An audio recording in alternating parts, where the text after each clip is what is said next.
All right, good morning, everybody. My name is George Salamis. I'm President and CEO of Integra Resources. Integra is a growing precious metal producer in the Great Basin, which is this particular area of geological interest in the western part of the USA. It extends into Mexico as well, and it hosts this type of deposit. Basically, the type of deposit that we're mining currently, which is a low grade oxide heap leach style of open pit deposit, which is currently the focus of the company, both from a production perspective and a development perspective. There's our disclaimer, as you can all read. So essentially, Integra is three things. We have Florida Canyon, which is a producing mining asset on track to produce between 70 and 75,000 ounces per year. That is the cash flow engine of the company. It is the asset, the producing mine that we recently acquired from Argonaut Gold late last year, that is driving cash flows that are seeding essentially the two development projects. The first project being DeLamar, the most advanced of the two development projects in Idaho. Over 5 million ounces of gold at DeLamar. It's at a permitting stage. We'll talk about that a bit more in a sec. And then right behind that, Nevada North, which is a project with over 1 million ounces of gold at a PEA level. Our expectation is to take that sometime next year to the PFS level and begin de-risking that project. So all told, between these three projects, we've got about 10 million ounces of gold. Most of it is oxide heap leach potential gold from a production perspective. And so when we acquired production last year at Florida Canyon, we net of the cash that came with Florida Canyon, the acquisition was very low cost. It cost us about $35 million for an asset which is now generating or will generate over $60 million this year of cash flow for the company. And again, that cash flow is what pays for everything else. And so more on that in a sec. But, there's really a lot of synergies to these three assets. They're located within close proximity to one another, about a 3-hour drive. Florida Canyon in close proximity specifically to Nevada North, about 40 miles to the west. And so what we have here is really a good mix of both production and a development pipeline, which when you put all together, you kind of get to a production level that would be in the category of a mid-tier producer, that being 300,000 ounces a year or more production. And so what we found is there's really a scarcity of assets or companies that have this mix of assets in this great jurisdiction of the Great Basin, 10 million ounces in total. In addition to that, in addition to this great team that we have that started off at Integra Gold many, many years ago, and we've added to it a lot of bench strength recently, we've got some of the best investors backing us, Wheaton Precious Metals, Alamos Gold, BD Capital, just among several of the institutions that are backing us.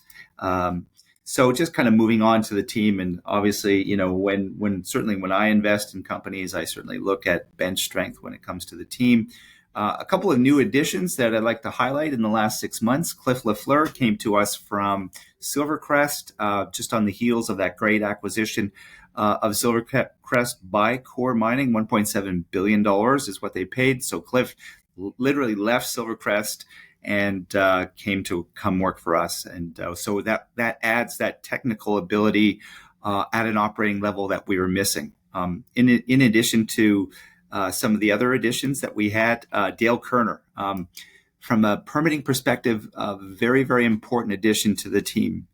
Dale comes to us from Perpetua Gold, which, as you know, is a project that was in permitting for a very long period of time in Idaho. Very complex project to permit, but Dale and his team at Perpetua delivered the record of decision at Perpetua. Once that was achieved for Perpetua, Dale jumped ship and came to work for us. And so we're very happy to have him on the team. And in addition to that, I can't speak highly enough of this tremendous team that we have between Andre, Jason, Dale, Scott, Mark, Sean, etc. All of the key ingredients from a management perspective are there to drive success in the company. So we talked about the three key assets here: production and cash flow from Florida Canyon. I mentioned the production guidance that we put out earlier this year was 70 to 75,000 ounces this year. of gold production, obviously benefiting right now from record high gold prices as of today. I think we hit a new all-time high for gold. But we think that there's lots more to be done at Florida Canyon. This is an asset that was largely unloved in the hands of its previous owners, and it's had many owners over the past 20 years. Not a lot of exploration was done, not a lot of optimization or reinvestment was done on this asset. So we believe that through some very nimble cash injections back into the asset, not only from an operating perspective, but from a growth perspective, that we can add mine life, we can enhance this mining operation. We'll talk about that more in a bit. In addition to that, DeLamar, which was the reason for the formation of Integra Resources in the first place. Now, DeLamar is a project that we acquired from Kinross, a past producing asset. It was shut down during low gold and silver prices about 25 years ago. And we saw it for what it was. It was a tremendous opportunity to grow an asset from zero, which is when we acquired it, to what it is now today, 5 million ounces. And we've de-risked this project to the point where it's at feasibility, and we're at permitting now. We can talk a bit more about that permitting timeline in a second. And then moving on to Nevada North, which is right behind DeLamar in terms of advancement. That's a project that we believe can be easily permitted and developed, which can add significantly to the production pipeline as well. So that's the sequence from exploration, projects that are at studies, and permitting, DeLamar, and production. These three projects together take us to the mid-tier production level of gold production, with close to 300,000 ounces of production in total. 169 million shares outstanding. Currently, we've got over $60 million US in the treasury, so a very, very healthy treasury. It's the healthiest treasury that we've ever had. I should point out that since this slide was put together, the market capitalization is obviously grown. The share price has grown significantly since then, but we believe that there's still a lot of room to run from a value perspective in there. So just moving very quickly to Florida Canyon, again, sort of one of the primary drivers for acquiring Florida Canyon last year was obviously the cost to acquire this was low, but we saw a lot of upside in this asset, specifically there, and as well the expertise that it brings. It pivoted us instantly into the category of gold producer, which is where we want it to be, and it brings us that valuable expertise into the company that we needed. Just a quick snapshot. This is a real mining operation. It's been in operation for over 20 years. There's lots more to find here. I certainly would not call it mature from that perspective, and we can talk more about the exploration potential there in a bit. One of the key turnaround aspects to Florida Canyon has been the recognition here that they could be doing a lot more gold production from what's called run-of-mine mining and heap leaching. So essentially bypassing the crusher, taking gold mineralized material, or bypassing the crusher and bringing it straight to the heap leach pile. And that's been the real turnaround story for Florida Canyon in the last 2 years. And we think that there's lots more of that to be done. So we're looking at some optimizations on that level to see what more we could be doing there from a run-of-mine production perspective. So there's our outlook that we put out earlier this year. 2025 outlook, as I mentioned, 70 to 75,000 ounces per year of production for this year. Total cash costs of between $1,800 and $1,900 per ounce. And right now, we're certainly on track to do that. Mine site AISC, $2,450 to $2,550. That number is where it's at because we're doing a lot of reinvesting back into this mine at levels that have not been seen for many, many years in this asset. So we're actually investing over $55 million back into this asset for the first time in many years, hence the all-in sustaining cost. We can afford to do that, by the way. Obviously, the current gold price helps. The strong treasury that we have helps as well. And so, we've talked a lot to our shareholders about some of the sort of the opportunistic aspects of this acquisition. Some of the things that we think we can optimize here from a mine planning perspective, from a gold recovery perspective, investing heavily back into enhancing the mining fleet from a haulage perspective, buying a lot of new trucks and equipment there, processing efficiency, G&A efficiency, et cetera. There's lots more to be done here. And then last but not least, obviously adding mine life that we think is out there. This is an asset that has not seen a lot of exploration over the last 20, 25 years. And we do believe that there's lots more to be added there in terms of mine life, specifically in a few different areas. The north dump, the south dump, for example, areas of low-grade material that was deemed to be uneconomic at lower gold prices below $1,800 an ounce, obviously merits a relook now. That material has been mined, but it hasn't been processed. So that's some of the exploration that we're doing now. In addition to that, we're looking at areas in between these open pits, or what we call the inter-pit areas. Areas of these saddles, for example, between high walls of different pits that are sort of connected, but have been sparsely drilled, and we've been getting a lot of success there recently. So that's been those two areas we do believe will drive a lot more mine life in the future and production to come. And then moving on to DeLamar. DeLamar is a project, as I mentioned, we acquired for $15 million about 8 years ago from Kinross, a significant past producer of gold and silver, very long history of gold and silver production dating back to the late 1800s, as a matter of fact. And there's lots to be done there. When we acquired it, there was no declared resource or reserve. We took it from zero to where it's at now, over 5 million ounces of gold with lots of drilling. And we've de-risked the project from PEA to PFS to where it's at now at feasibility. And that feasibility is due to be submitted sometime in the latter part of this year. And in addition to that, we've done a lot of permit de-risking. So that this project currently sits at the mine plan of operation stage. We're waiting for the mine plan of operation to get submitted, in fact, and that should be coming fairly soon. And then from there, a notice of intent to proceed into NEPA, and that's a defined process of 2 years. And I could not think of a better time to be permitting a gold mine, a gold silver mine in this case, and then right now in the U.S. with a political administration that's very proactive when it comes to permitting in the U.S. We can talk about that a bit more. So this was the last study point for DeLamar.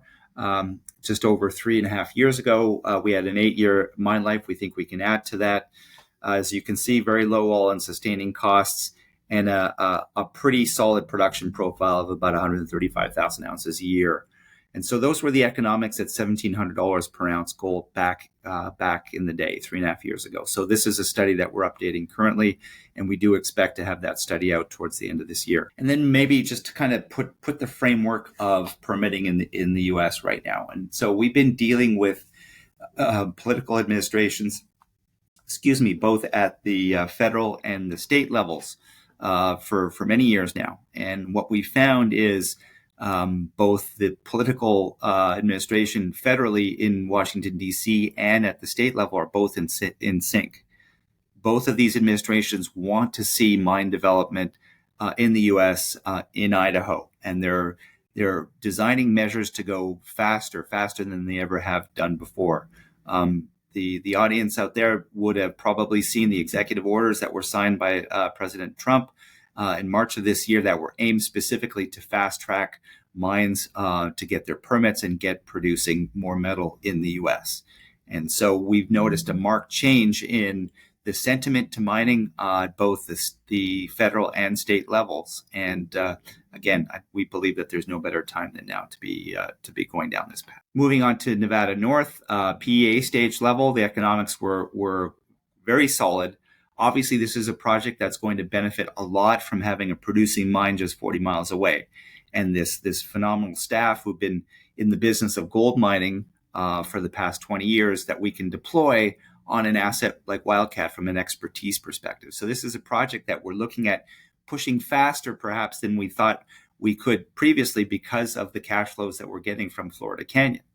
And so expect to see more work to be done from a baseline study perspective on this project for the balance of this year as we move into PFS sometime this year. Here's a quick snapshot of what the PEA economics look like in 2023. We had a 13-year mine life, pretty low all-in sustaining costs for a project that essentially had a capex of just over $100 million to build. Obviously, that's a bit outdated from a From a study perspective, there's new studies to be done here, but I'm very certain that this will be a very economic project when we redo it at a PFS level in the next year or so. So essentially, this is the value proposition for us. As we aim towards the sort of the mid-tier producer level, we are considered a junior producer level, and I apologize, we have not updated these stats. Our share price has appreciated since we put out these stats. Our market capitalization has grown. But one of the things that does set us apart from our peers is a very large gold and silver resource inventory relative to companies with much larger market caps than our own. 10 million ounces in the Great Basin obviously is a rarity, and we do believe that. We do believe as well that there's a re-rate afoot to be had in Integra as a junior producer. That re-rate has happened in the last few months, but we do believe it will continue to happen. There are a bunch of initiatives that will drive that. We do believe maybe admission onto the GDXJ, for example, as we meet all of the criteria to enter that index, and more news to come on the permitting front, on the development and exploration front, etc. So that's basically it in a nutshell, Jasper.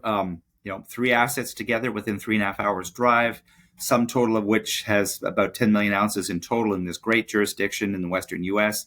We now have the team with a strengthened leadership ability to drive everything from development to exploration to operations, and an attractive valuation. So with that, Jasper, I'm happy to answer any questions you might have. Excellent presentation. Thank you, George. So could you first of all tell us about who you are and tell us a little bit more about your career? Yeah, sure. Well, I'm a geologist by background.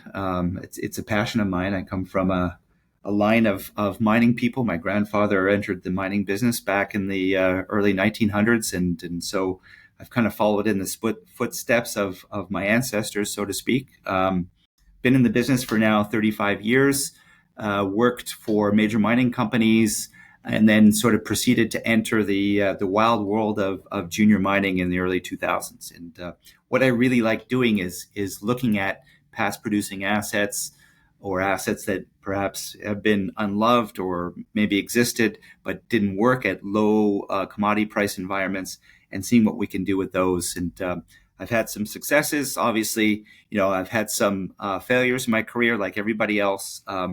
That's just the way this business has worked. But I have been involved in a number of M&A transactions over the course of my career, and it's what I like doing. Fantastic. So how large is your equity stake in Integra, and also how meaningful is it overall to your net worth? Yeah, it's pretty significant, Jasper. When it comes to my overall sort of net worth, I try and balance my investments, but I can say that between myself, my family, my close colleagues, we own a significant part of Integra ultimately. I do own a number of other companies that I've helped start in the past, but Integra really is my passion and 100% of my focus these days. Perfect. So you said, you ran Integra Gold. How did Integra Resources get started? When did it get started? And sort of fill us in on the timeline of you starting with one asset and how you got to where you are today. Sure, yeah. So Integra, the brand really started with Integra Gold back in 2010, and that was a time when we were exploring an asset in northern Quebec, right next to a past producing mine, as a matter of fact, where I started my career in northern Quebec straight out of university. And so, Mother Nature was very gracious with us. It afforded us this great exploration discovery right next door to a past producing mining operation that we bought out of bankruptcy, and we put those two together, and we were happily moving on to into production. And when Eldorado Gold came knocking at our door, they acquired us for over $600 million. And that was it for Integra Gold. We were successfully taken over, but we kept the band together, and we reformed under Integra Resources about 8 years ago. And we've been in the business of acquiring assets, this time in the Western U.S., ever since then. Actually, before we speak about your quarter, about your assets, I would like to actually speak about M&A. And you have been an acquirer. You have acquired Florida Canyon last year. In the year before, you merged with the Millennium Precious Metals. Could you give a sort of rationale for these transactions? Yeah, sure. So the Millennial acquisition was essentially it was It was an acquisition that was designed to give us a pipeline of development assets behind DeLamar, again, focused on the Great Basin. We needed to have not just DeLamar as a foundation of value, but we needed assets that we could point to that we can develop behind that, and that's what Millennial brought. And then the acquisition of Florida Canyon essentially was a pivot into gold production. It was the transaction that got us into the gold production space, and it also gave us the cash flow so that we could fund everything that we were doing from a development process, and allow us to get off the dilution train, which, as you know, is the death blow for advanced explorers. Get us off this need to come back to the market year after year to raise the same $20 to $30 million every year, and that's what Florida Canyon affords us. Is M&A now is that still in the cards? Something that in the cards for you? And then what type of M&A targets are you sort of for the time looking at, or would evaluate? Yeah, so we've got so much in our own pipeline, Jasper, to look at that we need to kind of drive value on organically. It's there, between DeLamar permitting and de-risking that, between Nevada North and doing the same, and then exploration in our own backyard at Florida Canyon, for example. As I mentioned, there's lots to be done there. But while we're doing that, rest assured that we're still looking at other assets. It would be nice to add another asset in the next year or two as we lead up to developing DeLamar. And so we're always looking. Obviously, the Western U.S. Would probably be the most likely place for us to acquire our next asset again. Is it mainly advanced stage exploration or development assets, or what type of? And is it also always, does it just have to be gold, or just to give some sense? Yeah, I don't think you'll see us straying outside of the precious metals business, Jasper. And advanced stage exploration assets, yes, we're looking at those as well. But we're also looking at producing assets. There's just not many of them out there, as you well know, specifically when you're looking at sort of the Great Basin. But we are looking at a number. We always will be. Would you be surprised if you act on something within the coming 12 months? Don't be surprised. No, 12 to 24 months. Absolutely not. So thank you for being here today, Jason. Thanks for having me.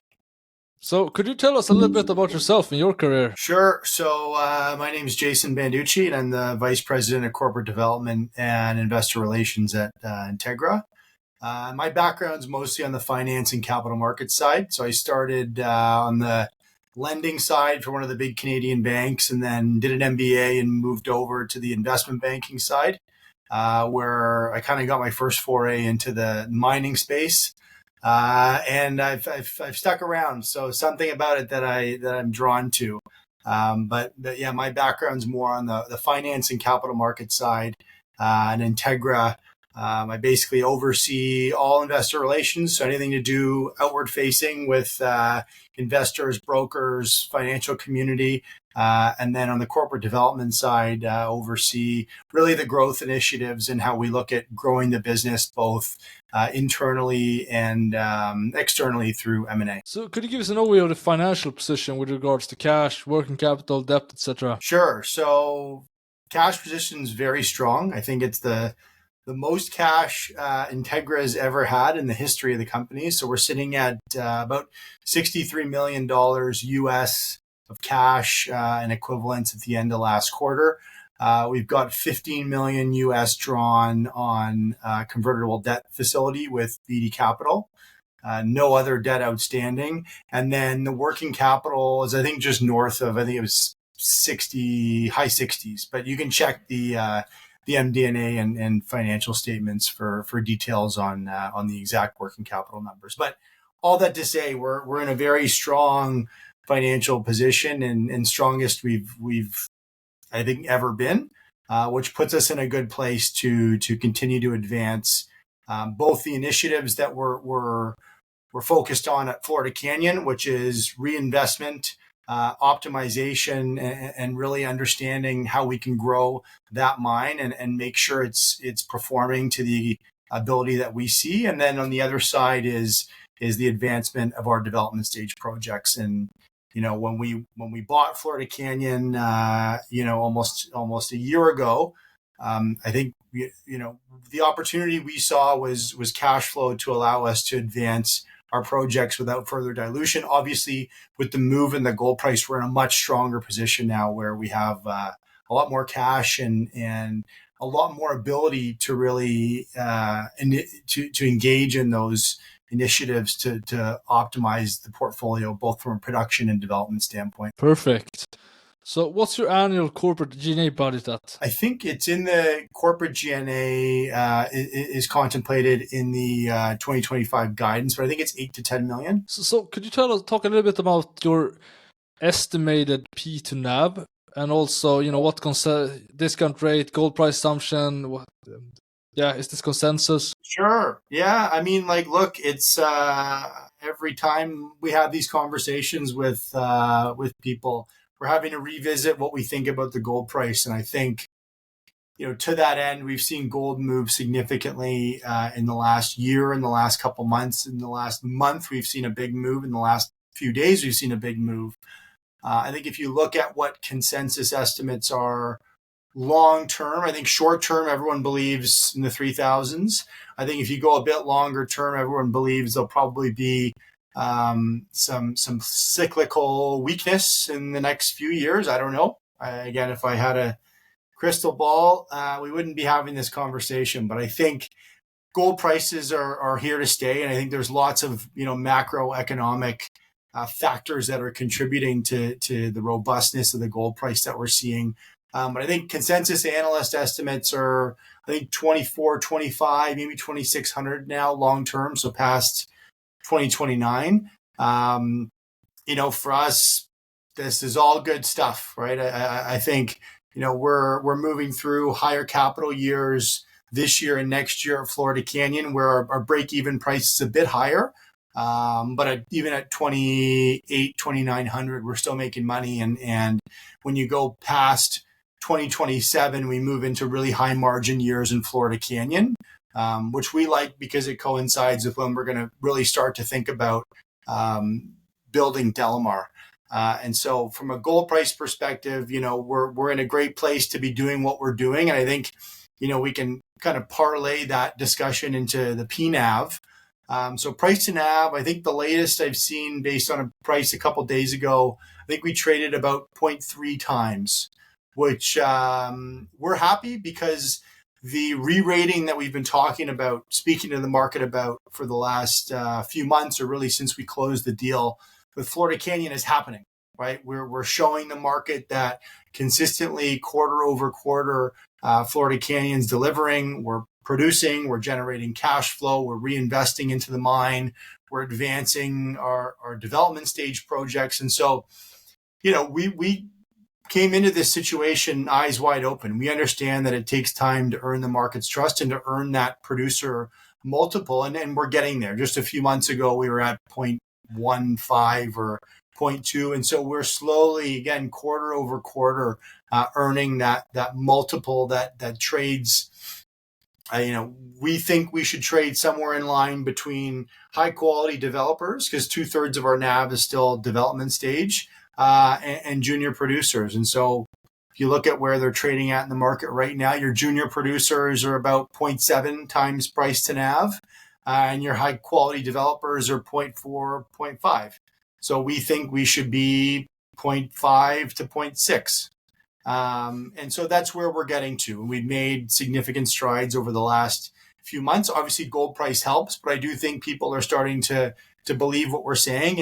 And we're showing that in, again, the consistent operations, and then also in the strides we're making to advance DeLamar and Nevada North. And again, showing people that those are real projects that are going to become mines. So Q2. Could you summarize Q2? Give us sort of the key figures and takeaways from the quarter. Yeah, it's one of our best. Obviously, one of our best quarters. We haven't been in the gold production game for that long, but it was from a production perspective a great quarter. I think we produced over 18,000, or we sold over 18,000 ounces of gold for the quarter.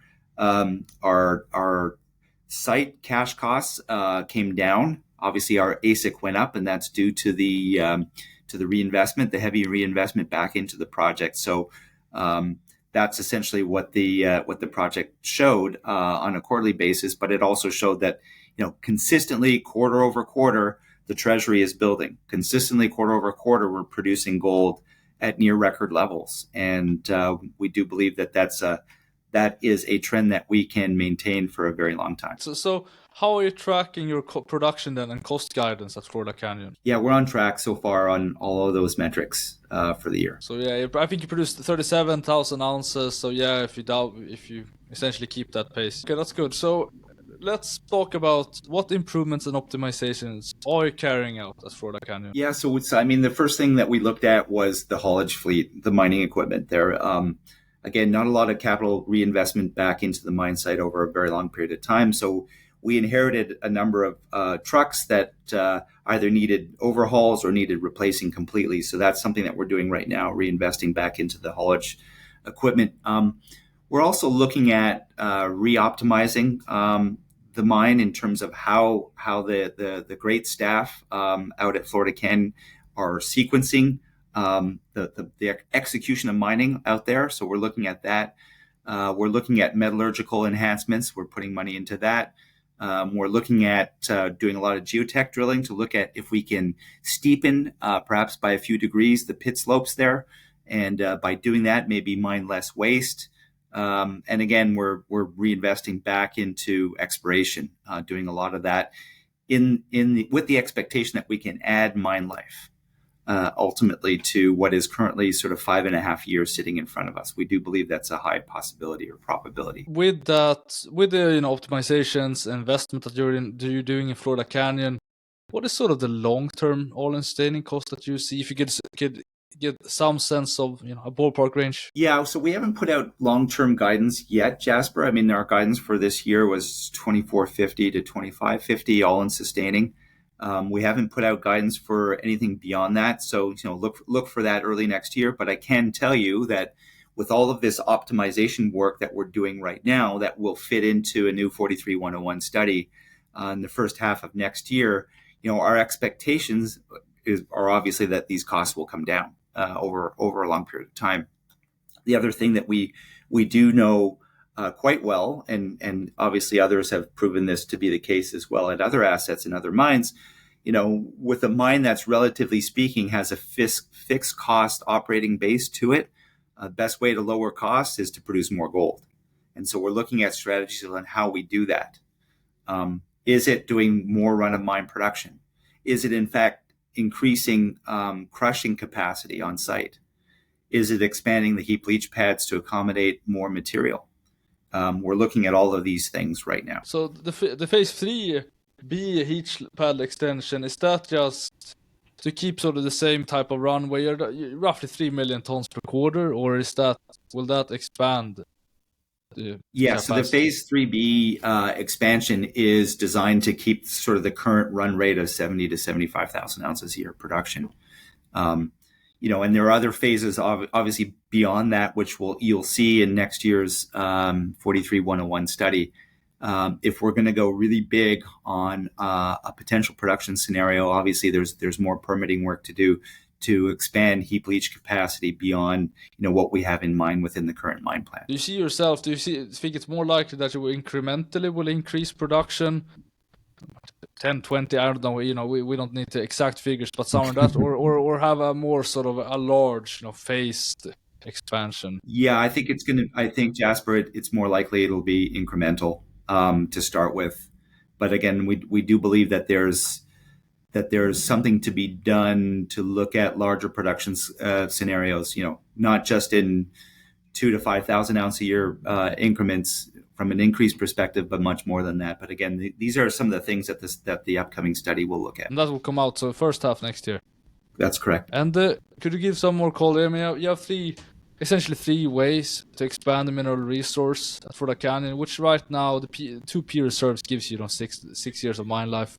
So what could you explain these three ways, and also what results have you so far had this year? Yeah, for sure. So really, there are two main ways to increase the mine life at Florida Canyon. One way is to look at some of these low grade waste dumps that we're that were perhaps not economic at gold prices below $1,800 an ounce, but certainly with gold where it is now, makes sense to look at. And so we're drilling those off now, and we're getting some really excellent results from that. And I can't recall off the top of my head some of those results, but they were in the sort of the sweet spot of 0.25 to 0.35 grams per ton over 50 to 75 meters, let's just call it. And then the second area, which is also very exciting, is within what I would call these interpit areas, areas where, for example, there's not a lot of drilling to connect up resources between pits, but strong indications that there is continuity. And again, we're getting these tremendous lengths in areas like Radio Tower, for example. I'm just trying to recall there was a 0.35 gram per ton hit over about 114 meters just by memory. That seems to point to the fact that some of these high walls or these interpit areas do connect up, and so let's see if we can maybe turn 7 or 8 small satellite pits into 2 or 3 large ones. Let's just say there's an area there, and then there's this other aspect of exploration, which is a very large exploration tenement, 10 kilometers of strike length around Florida Canyon. That's been sparsely explored, but this is really valuable real estate in the context of the northern part of Nevada, and there are some targets that are glaringly obvious to us that we'll get to drilling once we've completed the mine site drilling. We'll get to drilling those perhaps next year, and there's some great targets out there. Speaking of which, you expanded your drilling program or drilling program to 16,000 meters this year. Yep. Roughly, how are you splitting the meterage? Most of that's going to go into the low-grade stockpiles because the reason being those ounces are or the waste dumps. Sorry, stockpiles. I interchange waste piles with stockpiles because we call them stockpiles at DeLamar. They're essentially low-grade material that was sub-economic back in the day, right? They're the same thing. This material has been blasted, it's been mined, but it hasn't been processed. And so from a near term, what it takes to get ounces into a mine plan, that's the lowest hanging fruit because it's the easiest material. It's already been mined. It's already been blasted. So what do you do with it? Do you create a really large low grade heap leach with it? Do you blend it with the in situ material? What do you do with it? These are ounces that could go pretty quickly into a mine plan. And are we talking like similar grades, like 0.2 grams per ton? Somewhere around that for the waste dumps? Yeah, certainly a grade above the sort of the current sort of mine cutoff at 0.12. So it's majority of that material is certainly above that. And ultimately, I mean, you process a lot of material, 12 million tons, give or take, per year. With these initiatives that you're doing, are these sort of, do you think what's the likelihood that they sort of significantly can increase the mine life over time? Oh yeah, no, I have no doubt that adding 2-3 years of mine life based on what we see sitting in front of us, if the gold price hangs in there, obviously, is an absolute. It's definite. And so you also have, you have 96 million tons of twice the grade material in Inferred Resources at Florida Canyon. Where are the Inferred Resources located, and why the great difference? Yeah, so the Inferred Resources are in different areas. Some of it's in between these open pits, right? And these what we call the interpit areas. So not enough drilling to make a reserve, but enough drilling to make a resource. But I would say sort of some of the higher grade material that you're alluding to, that's sulfide that sits underneath the oxide profile. And that's material that's, while it's there, it's attractive, would require a whole different sort of processing circuit to extract gold from. And yeah, so that's then you would need a sulfide plant with a CIL and that's correct. Or CIP. Yeah, that's. Do you think that ultimately something? Obviously, this is. If you would initiate such a project, permit it, or first of all study it if it's economic or not, and then permit it. It's several years out. Do you think you will look at that sometime in the coming years? Definitely. But I think we have time to wait a little bit before we get there. Obviously, with sort of 5 years of oxide mining, maybe 5 years going to 7 or 8. Who knows? High likelihood there, but that sulfide resource that's definitely of an attraction, maybe not to us, but maybe to somebody else who's in the business of sulfide processing. Maybe an attraction. So essentially, you're spending a little over 60 million on Capex this year at Florida Canyon, both growth and sustaining. Do you have any expectations on how that will look like next year? Yeah, so I don't think the story is going to be all that different next year. Again, the big buckets for capital are your fleet, which was, I would say, the PCRs or the planned component replacement, refurbishment, refinancing was put off for years because the asset was going to be sold. And so there's a lot of things that are long overdue that we're spending money on. And, part of that is capital that's required now. Part of that is capital that should have been spent last year. And so I think the fleet is one. We're building a leach pad, that's two, and then we're catching up on some stripping that should have been done, and doing stripping that needs to be done to access some of the pits further north at the operating site. And so what we like is that we're in a gold price environment where we're seeing significant margin right now, more than we thought. That's at a time that we really need it the most. So beyond 2026, kind of end of 2026, you're going to see those big capital projects be completed, and we kind of move into a higher margin phase of the mine life. So 2027 and beyond, based on the contemplated life of mine right now, looks really good, right? We move into high margin years, as I said, just when we start to think about building DeLamar. So really the sequencing and positioning of the assets isn't all by accident. It happened, by plan, and this is how we contemplated it when we put Integra together with Florida Canyon. And so short answer is next year will look similar to this year. We're still moving through some of those large capital projects, but really it's that 2027 and beyond where you're going to see the cost structure change and really will elevate the free cash flow coming out of Florida Canyon. And again, we can use that at Florida Canyon, and we can use it at the other projects in the portfolio. So then ultimately, I will switch over to DeLamar. You will release a feasibility study this year. Do you expect any material changes in the compared to PFS besides costings? So costing is going to change, just like the cost of everything in life in the last couple of years has gone up. And so the feasibility study will reflect current costs on everything from fuel prices to heap leach pads to wages, everything. Obviously, the gold price, we're happy to see that the gold price has moved up, I would say, in parallel and maybe even a bit more than what we've seen in cost increases. I think there's been certain small scope changes. Again, we're going to benefit off of some of the processing capacity at Florida Canyon. Not overly that different. The other big change would be the incorporation of the stockpiles, right? So we're going to have more material that's being mined. So there'll be, the Capex will be increased with inflation, but we'll also incorporate the additional pad space that will be required to process some of the stockpiles. I'd say those are the big components. It's not really a whole redo, rescope. Not really. It's refinement. Really putting a plan forward that we're going to build on. And so you've seen that we got the MPO deemed complete by, the mine plan of operations was deemed complete by the BLM.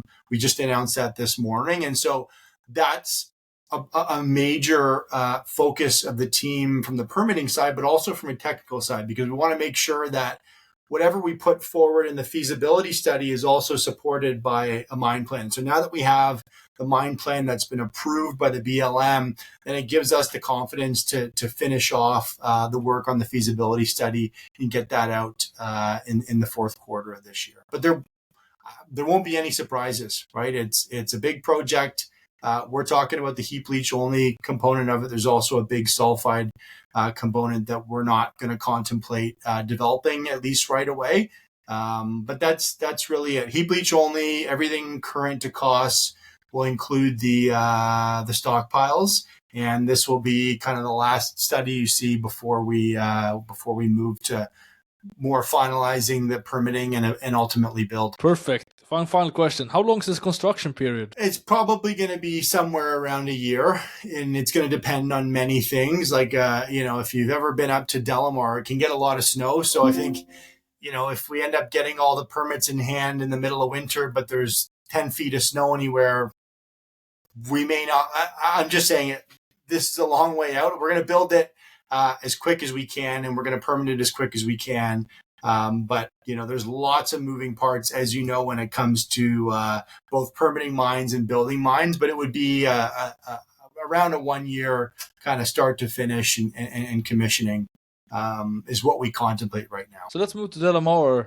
So you already gave us a good overview of the DeLamar project. It's sort of similar to Florida Canyon. First of all, actually, before we even talk about how you will, I mean, it's a nice economic project. You entered a relationship agreement with a tribe in the area, the reservation that covers the DeLamar project.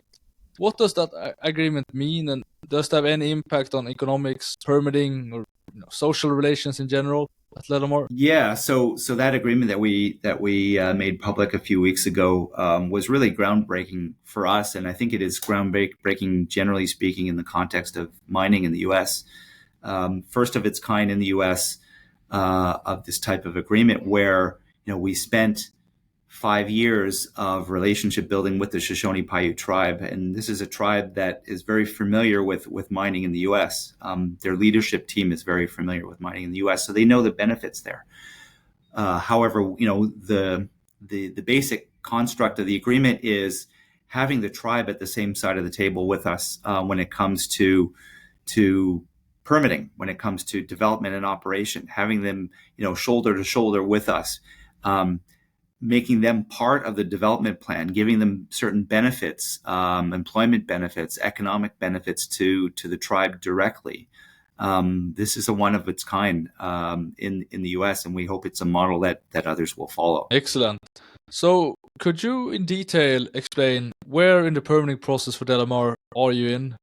What do you have to do and also what is the expected timing to be construction ready, or be permitted at least for construction? Yeah, so we submitted our mine plan of operations very recently, a couple months back, and so we're waiting for our mine plan of operations to be deemed complete, and so we believe that that's imminent. And then from there, we go to what's called the Notice of Intent to Proceed into NEPA, which starts the 2-year NEPA clock, if you will, and then we're into a pretty heavy period of public consultation and of EIS scoping and delivery, essentially. And things are going quite well on that side. We're seeing a lot faster movement from both the federal regulatory administration and the state level equivalents. And so that's where we're at on that. But I would expect that the MPO is deemed complete sometime pretty soon here. So what do you see at the view as the greatest risk with building DeLamar? Yeah, I think that risk is always going to go back to permitting, despite the fact that we've got a very permitting permissive government in place in the U.S. right now, both federally and at the state level. Permitting is always going to be a risk, and it is for all of us. And we've all lived in an era where the average permitting timeline has ballooned to 10 years, and so I still believe that permitting is always going to be the biggest risk to development and production timelines. So ultimately, when you get there, what funding alternatives do you think seem more attractive to build DeLamar? Could you remind me of the Capex?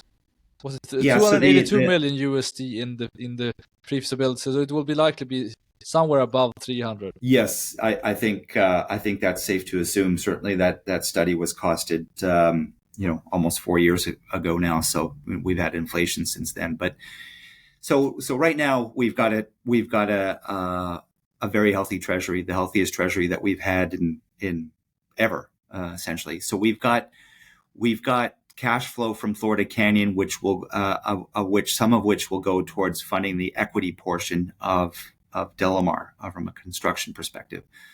Then, obviously, there are the traditional sources of debt financing that we could look at. We could look at Streams, obviously, we've got Wheaton Precious, who own a royalty currently on the asset. And, we've got a great relationship with them. They own a lot of our equity as well. So, all of these are on the table, but we won't start looking at those for another 6 months, probably. So could you give us a brief overview of the Nevada North project? Yeah, sure. So Nevada North was part of Millennial Precious Metals, which is the company I worked for before joining Integra, before we merged the two companies. And the thing we love about Nevada North, one more so now that we own Florida Canyon, is it's 30 miles away. So if you're standing at the top of the hill at Wildcat, you can see into the pit at Florida Canyon. So the proximity is real. There's certainly going to be some synergies there as we look to develop and sequence and bring both of them online. But it's similar to DeLamar, similar to Florida Canyon. It's a low sulfidation epithermal deposit, gold, a little bit of silver. What we really like about it is the scaling growth potential and the simplicity of it, right? It's low strip, it's low grade, but the margin still works, right? And we always bring it back to strip adjusted grade, right? If you don't have to move much dirt to get to low grade material, the margin is what really matters. And we see the potential for strong margins on that material at both Wildcat and Mountain View. These are two deposits that were part of Allied Gold way back in the day. Allied went bankrupt with what was it? I can't remember the name of the mine that they were trying to build, the Highcroft. And so this was part of their growth portfolio. Didn't see a whole lot of financial or intellectual allocation. And so, one, simple. We like simple. Two, we see lots of growth potential. Both deposits have only ever been drilled on a notice, so 5 acres of hundreds of acres. And the higher the gold price goes, the more material looks potentially economic. And so I think, simplicity, growth potential, and really the sequencing now with Florida Canyon, DeLamar, and Nevada North, we like how it all comes together. And so, we're quietly doing some work in the background, technical, non-sexy stuff that allows us to continue to de-risk and really get the asset ready for some of the pre-permitting work and eventually moving it to a PFS or feasibility stage. Fantastic. And also the exploration plan of operations, you have filed for that. What advantages will that give you in terms of, having more disturbance areas? It's exactly that. Yeah, it's exactly that. So you go from 5 acres to 400. And I think, that's something that we're expecting hopefully sooner than later. I think it's taken a bit longer than we thought would even be possible, but it just shows you, right? This is why people pay top dollar for permitted projects, is because permitting, you can do everything you want to do, but ultimately it takes time to complete things. And a lot of times timelines are out of your control. And so I think, by growing the portfolio, we have more flexibility on time. That said, obviously, the more progress and the closer we can bring these projects to a production decision or a permit, that's how we generate value for our shareholders. And so I think, at some point we're going to go back and drill, and we have capacity to do a bit of drilling under the remaining NOI, but we expect to have the exploration plans in hand in the short term. And to exactly what you said, that gives you 400 acres instead of 5 acres of disturbance. So Nevada North, what's the plan in terms of work to do at Nevada North for the coming 12 months? Yeah, so Nevada North, again, through the fortuitous nature of having a healthier treasury, we think that we can accelerate Nevada North faster than we thought previously. And so we've got a lot of sort of baseline study work to be done on that asset. We've got work to do to take the project from a PEA level to a PFS level, and that will be conducted over the course of the next year.